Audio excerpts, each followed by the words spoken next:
Good morning guys, welcome to my mini vlog. आज चाहिँ हामी दुईजना हाइकिङ जान लागेको छौँ। खासमा चाहिँ हामी तिनजना हो।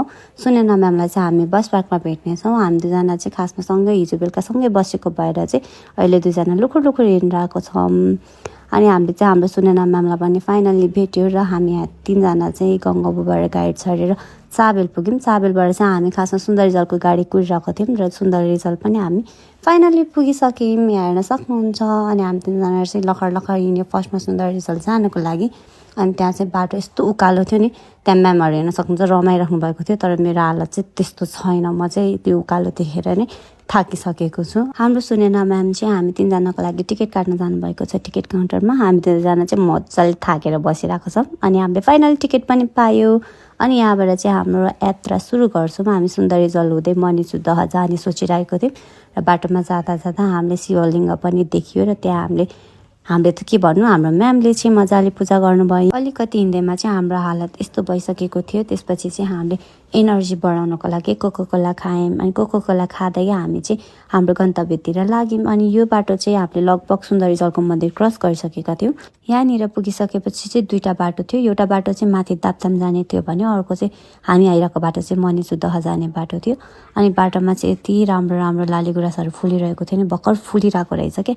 अनि म्याम र म चाहिँ मजाले गफान्डा थियौँ भने हाम्रो सुब्बु म्याम चाहिँ ऐसेलु टिपिराख्नु भएको थियो। ऐसेलु टिपेर हामीलाई पनि दिनुभयो। मैले चाहिँ खाइनँ किनकि मलाई मन पर्दैन खासै।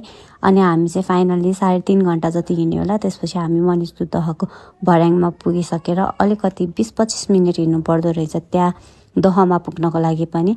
अनि हामी चाहिँ फाइनल्ली पुग्यो भनेर खुसी भइरहेको थियौँ। तर पुग्न त पुग्यौँ हामी, तर सबभन्दा पहिला दहभित्र छिर्नुभन्दा अगाडि चाहिँ यस्तो राम्रो ग्राउन्ड रहेछ।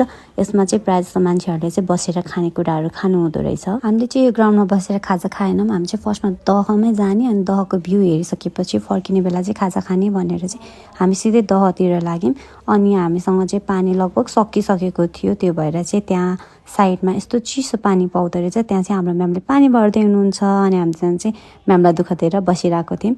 अनि हामी यहाँबाट लाग्यौँ दहभित्र। यहाँ हेर्न सक्नुहुन्छ यस्तो राम्रो भ्यू थियो। त्यहाँभित्र पुग्दाखेरि चाहिँ यस्तो आनन्द आयो नि। यो 3 घन्टा 3.5 घन्टा हिँडेको थकाइ छ नि एकैछिनमा हामीलाई चाहिँ हरायो कि। अन्त दहभित्र पुगिसकेपछि चाहिँ हामी हल्का घुमिसकेपछि चाहिँ हल्का फोटोसोटो त खिच्नै परिहाल्यो। मैले चाहिँ म्यामको खिचिदिरहेको थिएँ। सबैको फोटो भिडियो खिचिसकेपछि चाहिँ अघि हामी जुन ग्राउन्डमा खाजा खाने भनिरहेको थियो नि, हो त्यो ग्राउन्डमा गएर चाहिँ हामीले खाजाको लागि रेडी गर्दै थियौँ। यदि हजुर फर्स्ट टाइम जाँदै हुनुहुन्छ भने चाहिँ माछा मासु लिएर नजानु होला।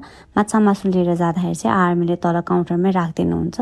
अनि हामीले चाहिँ खाजा पनि खायौँ। खाजा खाइसकेपछि चाहिँ हामी हाम्रो घरतिर लाग्दैछौँ। यहाँ हेर्न सक्नुहुन्छ यति रमाइलो भयो। हामी तिनजना मात्र गएर पनि यति रमाइलो भयो। खासमा चाहिँ हामी स्टाफसँगै जाने भन्ने कुरा भएको थियो। यदि सर हजुरहरूले यो भिडियो हेर्दै हुनुहुन्छ भने चाहिँ हजुरहरूलाई रिग्रेट हुनेछ। अनि हामी चाहिँ 1.5 घन्टा हिँडिसकेपछि चाहिँ हामीलाई एउटा अङ्कलले लिफ्ट दिनुभयो। हामी चाहिँ यस्तो गाडीमा गएर हामी घर फर्किँदैछौँ। Thank you for watching my mini blog.